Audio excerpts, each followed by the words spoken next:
En mayo de 2020, el programa Estado de la Nación presentó al público el tercer informe Estado de la Justicia.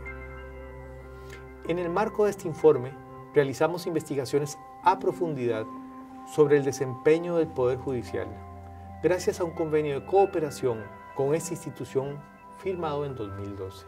El tercer informe Estado de la Justicia analiza el periodo 2016-2018 y lo contrasta con las tendencias que prevalecieron en el Poder Judicial desde los años 90 del siglo pasado.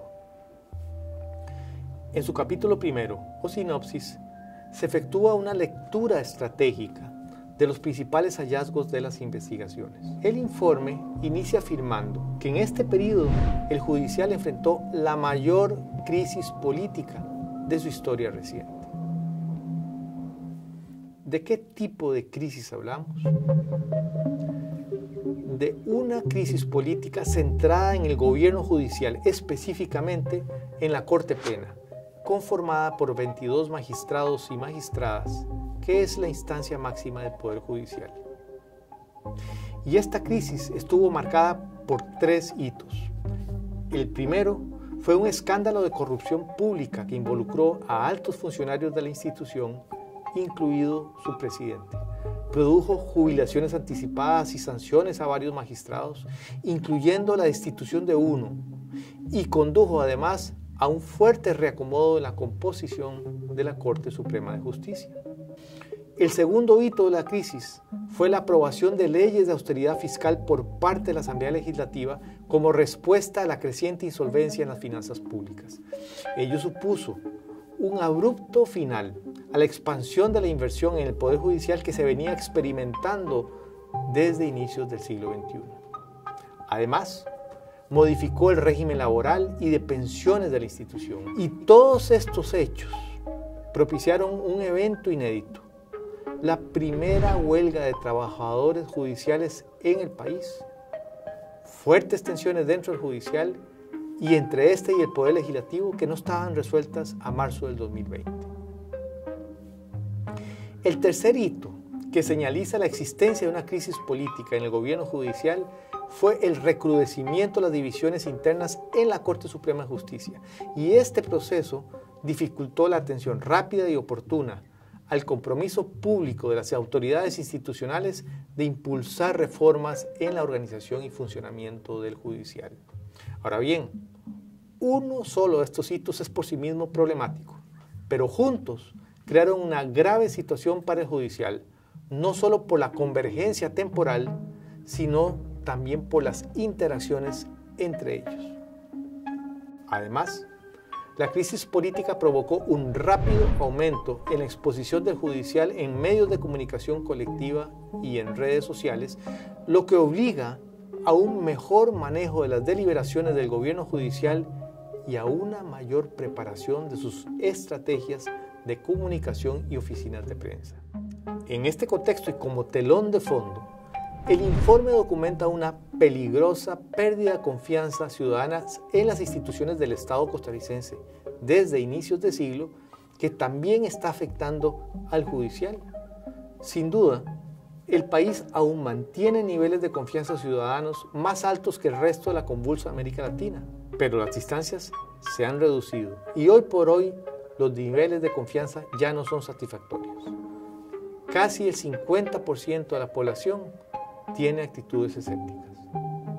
Con ese complejo telón de fondo, el tercer informe Estado de la Justicia presenta 4 mensajes claves que sintetizan las principales conclusiones de las investigaciones.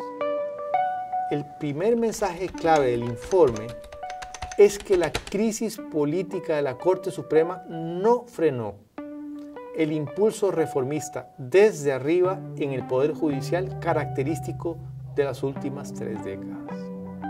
El segundo mensaje clave es que la reforma del gobierno judicial ha sido, sin embargo, excluida sistemáticamente de todos estos impulsos modernizadores. El tercer mensaje clave es que las reformas procesales en jurisdicciones específicas exhiben resultados mixtos, pero en todo caso no impactan de manera positiva los indicadores de gestión macro del Poder Judicial. Finalmente, el cuarto mensaje clave del informe es que la innovación en la generación y análisis de datos puede ser una estrategia efectiva para mejorar el desempeño y la gestión del Poder Judicial. Cada uno de estos mensajes está fundamentada en la amplia evidencia reunida a lo largo de los 6 capítulos del informe, en las ponencias y bases de datos y en los diversos materiales que están a disposición del público en la página web del Estado de la Nación. A su vez, están contenidos en los videos que complementan al presente. A partir de esos mensajes claves, el informe concluye que el Poder Judicial enfrenta hoy un escenario multirriesgos. Algunos de estos riesgos son externos, otros son internos. Pero desatenderlos puede afectar muy negativamente al sistema de justicia y con él al Estado Democrático de Derecho en Costa Rica. Ciertamente, el Poder Judicial tiene fortalezas históricas para enfrentar estos riesgos. Una primera es que se trata de una institución que ha estado abierta a reformas, hecho que la distingue dentro del sector público del país. Una segunda fortaleza es que cuenta con capacidades institucionales, humanas, financieras y logísticas que están desplegadas en todo el territorio nacional, lo que le da amplio margen de acción.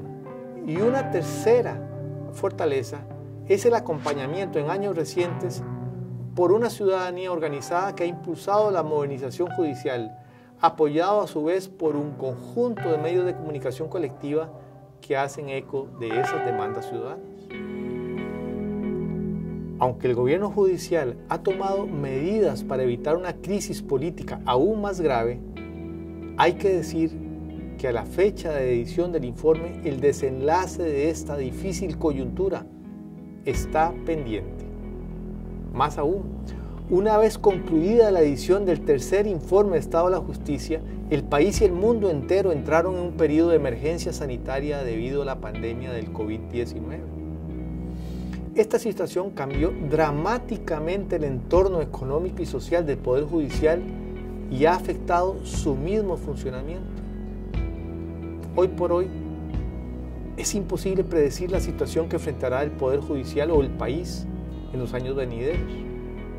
Sin embargo, hay algunos riesgos que se identificaron en el capítulo primero, la sinopsis de este informe, que ya se materializaron y otros que pueden preverse y lo hagan en el futuro próximo. Uno de ellos, por ejemplo, es la falta de idoneidad de la Corte Suprema de Justicia para funcionar como órgano máximo colegiado de gestión, Junta Directiva, Gerencia General y Gerente en línea del Poder Judicial. Además, es un hecho que el Poder Judicial tendrá que lidiar con una contracción grande en su presupuesto y extremar medidas de eficiencia y eficacia en la gestión interna, mientras enfrenta un previsible aumento de la demanda social por sus servicios. Tendrá que hacer más con menos. Es decir, arribamos al escenario multirriesgos descrito en el diagnóstico del informe, aunque por razones distintas a las previstas. Y desde esta perspectiva, el mensaje clave del informe acerca de la necesidad de impulsar la innovación, la mejora de los datos y el uso de las tecnologías en la gestión del Poder Judicial es todavía más importante. Hoy no hay otra posibilidad que una profunda reforma en la gobernanza y en los modos de operación del Poder Judicial. Y el Estado de la Justicia continuará vigilante y comprometido con su labor de ofrecer a esta institución y a la ciudadanía la mejor y más oportuna información que permita contribuir a resguardar y a renovar el Estado democrático de derecho de nuestro país.